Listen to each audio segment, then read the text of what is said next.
what is number systems. Okay, so the basic job of the computer system is to process data.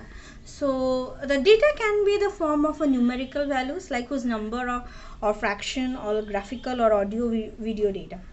However, all the forms of data are stored as a numeric data in the computer memory. So when we're dealing with a number, one of the basic operations involved is counting. So depending upon this counting number system, okay, there are two number system developed. Okay, so first one is the non-positional and another one is the positional one. So first we will learn about the non-positional number system. So non-positional number system is the oldest form of the number system. Okay, in this system various symbols are used to represent this number. Okay, so like you are able to see that is Roman 1 is represent 1, this represent 2, Roman 3 represent numeric 3. So in this way, using this symbol also or using this Roman number system, this is actually example of a Roman number system. So in this way we can introduce a non-positional number system.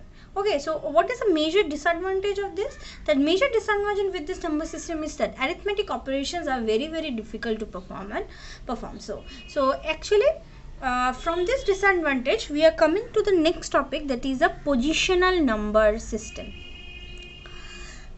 So this type of number system consists of fixed set of digits.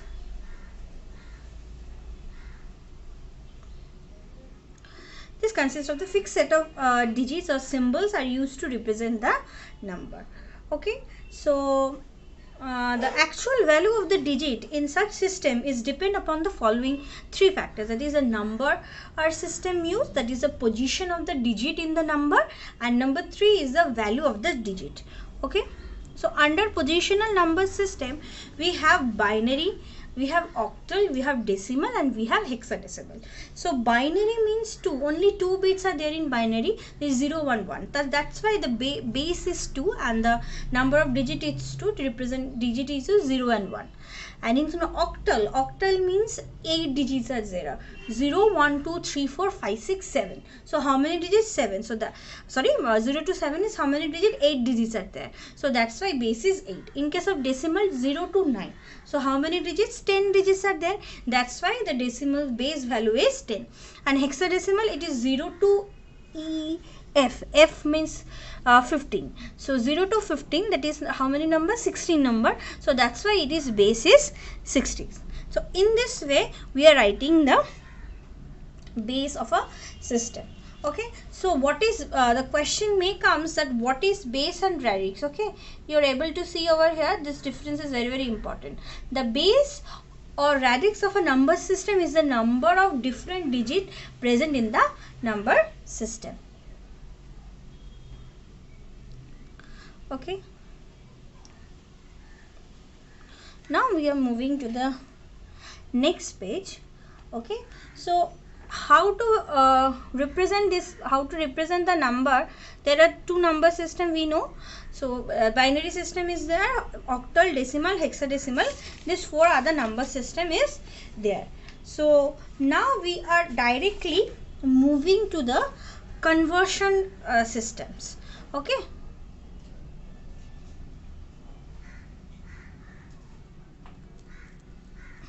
the conversion of integer values from one number system to another number systems.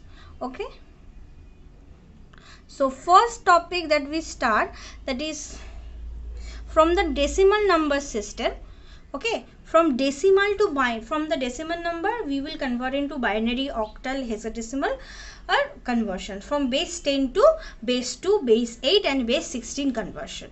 Okay, so what is the first rule? There is a set of rule is there.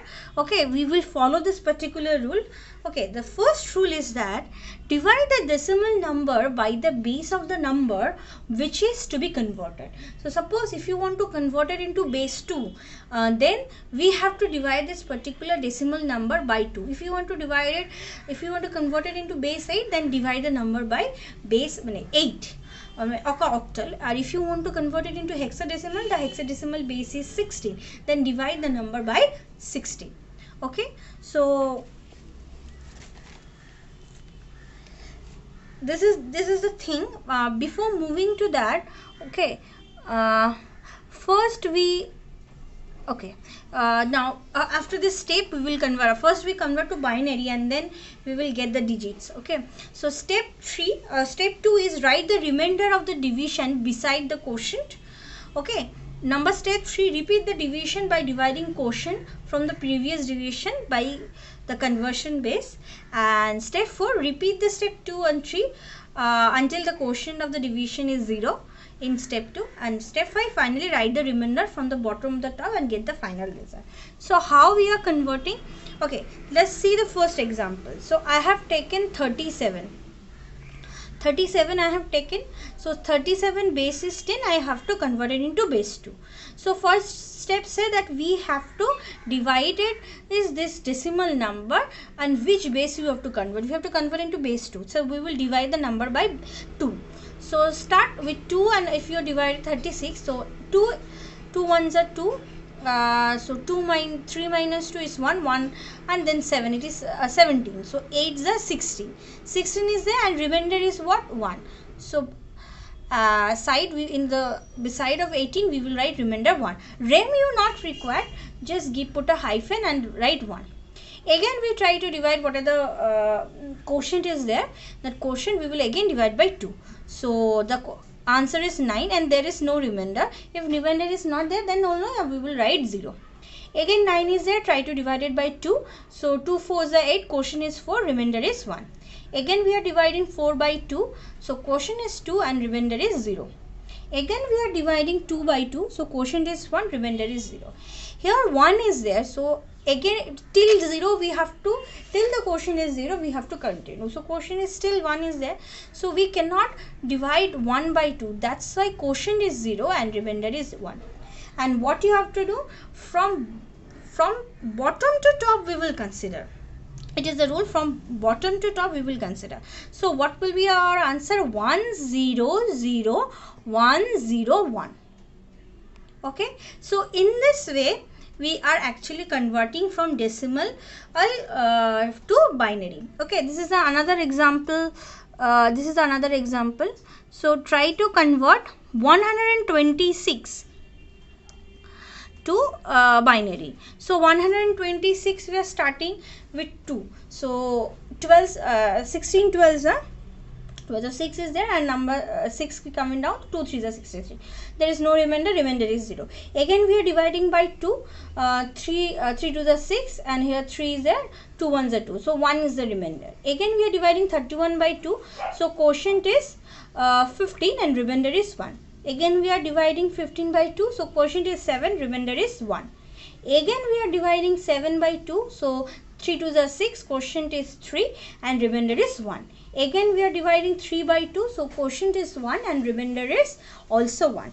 Again quotient is 1 we have to divide, because still 0 we are coming, we have to do. So again if we divide 1 by 2, so quotient is 0 and remainder is 1. And from bottom to top we will go. So answer is 1 1 1 1 1 1 0. So in this way, from binary to from decimal to binary we can convert.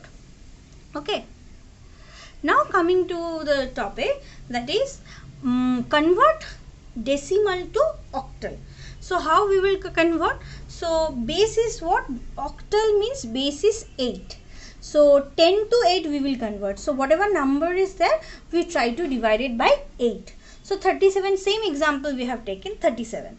Okay, we are trying to divide it by 8. So 8 4s are 32. So 32 we have given, quotient is 4 and remainder is 5. 37 minus 32, remainder is 5. Again 8s I am divided 4 divided by 8, that is not possible. That's why quotient is 0 and remainder is 4. Again it is from bottom to top. So 45. Okay. If you are not putting base value, that is base 37 base 10, 45 base 8, then you will get 0. Okay, now coming to the next one, that is 126 base 10, we have to convert it into base 8. The same logic is same. Again we have to divide 126 by 8. So if we are divided by 8, so 8 ones are 8, so 12 minus 8, it is 4, and coming down it is 46. So 8 5s are 45. So 4 and yes, 45. The remainder is what? 8 5s are 40, so 46 minus 40, it is 6 is the remainder. Then it is 8, so 8 to the 16 cannot possible, so 8 ones are 8, so remainder 15 minus 8, it is remainder is 7. Again it is 1, we have to try to divide 1 by 8, so 0 is the quotient and 1 is the remainder. So bottom to top if you move, so answer is 176. So in this way we are dividing the decimal number to the octal number. Okay, one more thing, first of all check this one value, okay, because this one is needed when we convert the when we get the hexadecimal value. So it is the equivalent of a decimal number. Till 9, decimal number 9 also in hexadecimal represent as 9, but decimal value 10 in hexadecimal it represent as A, 11 as B, 12 as C, 13 as D, 14 as E, and 15 as F. So remember, from 10 onwards, as in hexadecimal, 10 represent as A, 11 represent as B, and 12 represent as C, and 13 represent as D, and 14 represent E, and 15 represent F. You have to remember this, okay, otherwise it will be very difficult. Now coming to the topic, that decimal to hexadecimal conversion. So hexadecimal base value is what? Because 16 digits are there, so that's why 16 is there. So try to divide the number 37 by 16. So 16 2s are 32. So 37 minus 32, remainder is 5. Again 2 is the quotient. We cannot divide 2 by 16. That's why quotient is 0 and remainder is 2. So 25 from bottom to top 25. Now again coming to the same example we have taken, that is 126. Okay, 126 we have given 16 and 7s are, so remainder is 14. So we will not write here 14, remainder we will not write 14, because directly we will search the decimal value 14 in hexadecimal means E. So directly we will write here, instead of remainder 14, you will directly write here E. Okay, and rem word it is not required, just put a hyphen and write 15. And here 7 we have to divide it by 16, so quotient is 0 and remainder is 7. 7 to represent in hexadecimal also 7, so answer is 7E. So in this way we can convert from decimal to another base values. So today I am ending my lecture over. Next we will continue with the next topic. Thank you.